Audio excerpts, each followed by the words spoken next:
China, lumakas ang presensya sa Scarborough. Wala nang nakakalapit. Exercise sama-sama umarangkada. Yan ang ating alamin mula po dito sa channel ni John Reps. Alright, so welcome back dito sa ating channel. At ito po muli ang Kuya Mobs, it's Mobs TV. At ngayon ay pag-uusapan natin ang balita galing po dito kay John Reps.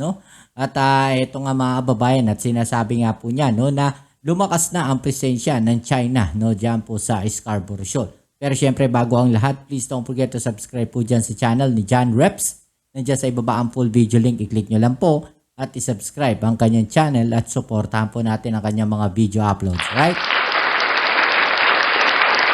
At kung ikaw ay bago pa lang dito sa ating channel, ano pang hinihintay mo? I-click mo na ang like button dyan sa ibaba at i-subscribe mo na rin ang ating channel, pati na rin ang notification bell para ma-notify kayo pag may mga latest video uploads tayo. Alright, so huwag na natin patagalin, umpisahan na natin to. Let's go! Sana all masibang magbantay kahit hindi sa kanilang area. Grabe. Matapos tanggalin ng Philippine Coast Guard ang floating barrier sa Scarborough, lumakas ang presensya ng China Coast Guard sa Bahura. Kaya naman ang mga mangingisda ay may panawagan. Alamin ang buong detalye mamaya. At opisyal nang sinimulan ng 9 na bansa ang Navy-to-Navy exercise sa West Philippine Sea.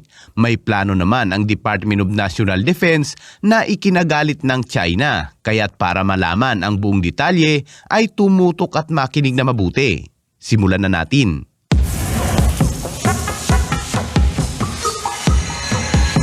Sinabi ng mga grupo ng mga mangingisda na ang dalawang Chinese Coast Guard vessel ay nasa loob pa rin ng Scarborough at ang isa naman ay nasa paligid pa rin ng Bahura upang pigilan ang mga mangingisdang Pilipino para hindi pumasok sa loob nito. Ayon sa tagapagsalita ng grupo ng mga mangingisda na si Enrelito Impok sa isang panayam sa Radyo DCWB, lalong tumindi ang presensya ng mga Chinese vessel sa Scarborough nitong mga nakarang araw mula nang tanggalin ng Philippine Coast Guard ang inilagay nitong floating barrier. Dagdag pa nito, bukod sa mga Chinese vessels na nakastandby sa labas at loob ng Bahura, ay may mga rubber boat pa umanong nagpapatrolya sa lugar upang itaboy ang mga mangingisdang Pilipino na lalapit sa lugar. Dagdag pa ni Impok na ang mga Chinese rubber boat ay nakabuntot sa mga bangka ng mga mangingisda kapag sinusubukan nilang pumasok sa lagoon. Kaya naman nananawagan si Impok sa Philippine Navy at Philippine Coast Guard na tulungan ang mga mangingisdang Pilipino sa Scarborough Shoal dahil wala umano talagang presensya ng Philippine Coast Guard at Philippine Navy sa lugar. Bumaba din sa 70% ang kita ng mga mangingisda dahil sa limitadong akses sa mga lugar ng pangingisda. Bago daw ang pandemya noon ay naglalatag na talaga ang Chinese Coast Guard ng mga lumulutang na harang. Bagamat inaalis lang nila ito kapag malakas ang alon. Akala nyo guys, simple lang buhay namin dito. Ang hirap guys dahil may mga Chinese Coast Guard na umaharang sa amin. Mahirap kung sampulan kami, kung kami ang first time na masampulan nila, tudas. Ano bang dapat gawin namin?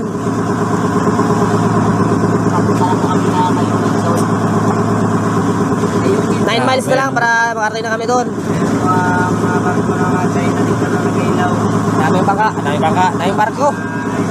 Daming barko dito ng China na tinatawag nilang Militian. Militian. Sana all masibang magbantay kahit hindi sa kanilang area.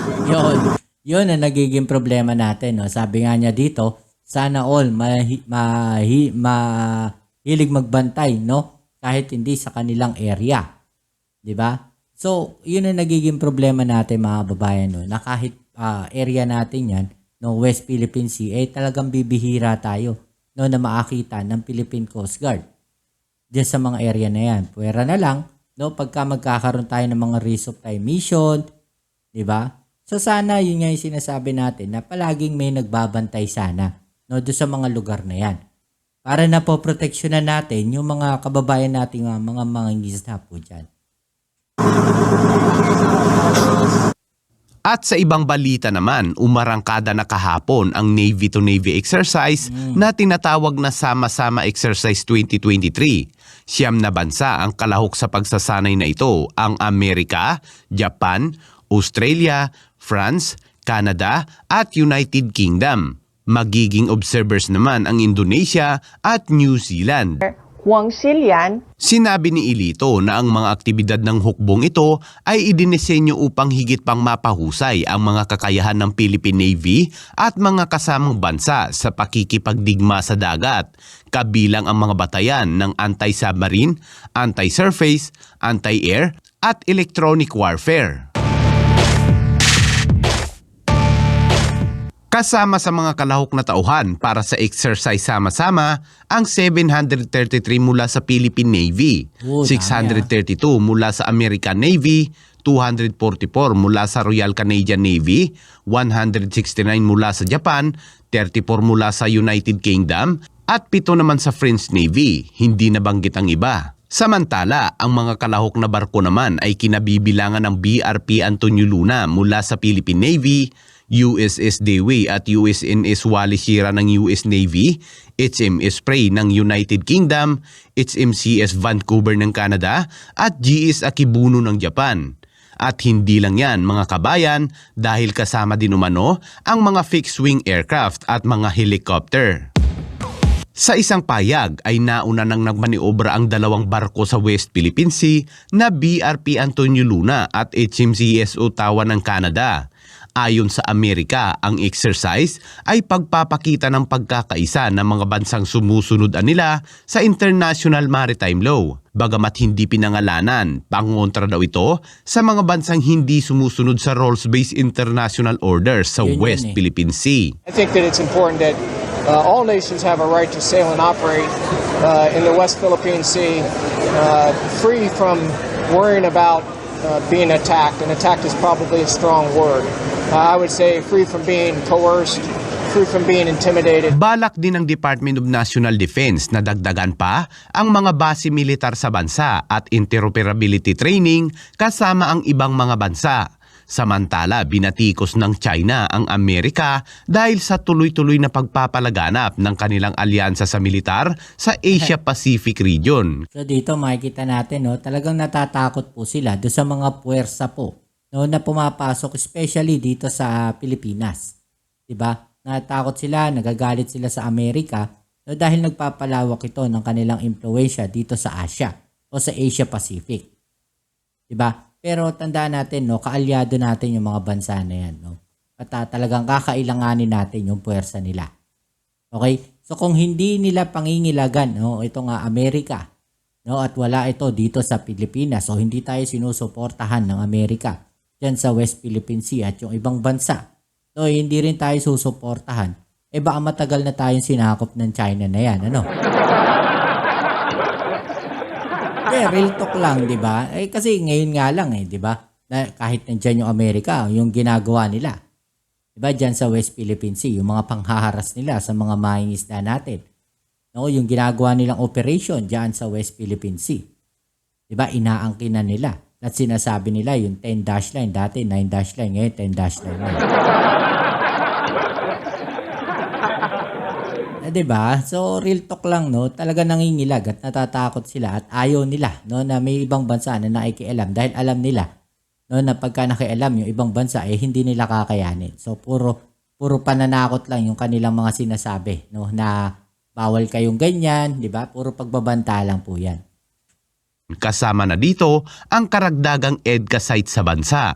Sa isang press briefing, sinabi ni Chinese Foreign Ministry Wang Yi na kontra ang China sa military expansion at panghihimok umano ng ibang mga bansa sa Asia Pacific. Wala rin naman silang magagawa, no, kung yung mga bansa dito sa Asia, no, merong mga kaalyadong bansa na ganyan. Kahit pa sabihin natin, no, na ayaw ng China, no, diyan sa mga bansa na yan na sumusuporta po dito sa Pilipinas, sa Japan, sa South Korea, wala silang magagawa. 'Di ba? Ngayon, puro daktak na lang yung magagawa nila ngayon. We are in communications with relevant parties and we will make announcements in due time. As the largest developing country in the world and an important member of APEC, China stands ready to, as the world would expect, play a constructive role for the success of APEC meeting this year. Nauna nang tinutulan ng China noon ang pagtatayo ng Amerika ng mga military bases sa Pilipinas. Pero giit ng pamahalaan, layon lamang ng EDCA na patatagin ang humanitarian at territorial integrity ng bansa.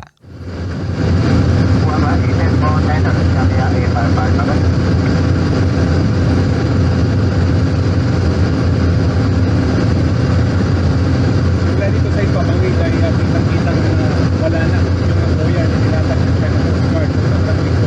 Tayo na dito kasamang barko na nabikuar. Dati, yan ang mga dito sa may... Alright, so yung mga babayan, no? Nakikita natin na talagang binakuran na ng China, no? Itong Scarborough Shoal at nasa loob na sila, no? Ng mga bahura. Dapat to talaga binabantayan na, no? Nagpapadala tayo ng mga Coast Guard natin dyan, no? Ng puwersa ng Pilipinas dyan po sa Scarborough Shoal. Diba? Kasi kung ganito ng ganito, hindi makapangisda yung mga kababayan nating maliliit po dyan. No? Palagi na lang magkakaroon ng kaguluhan, no? O panghaharang dyan po sa lugar na yan. Kayo, anong opinion ninyo?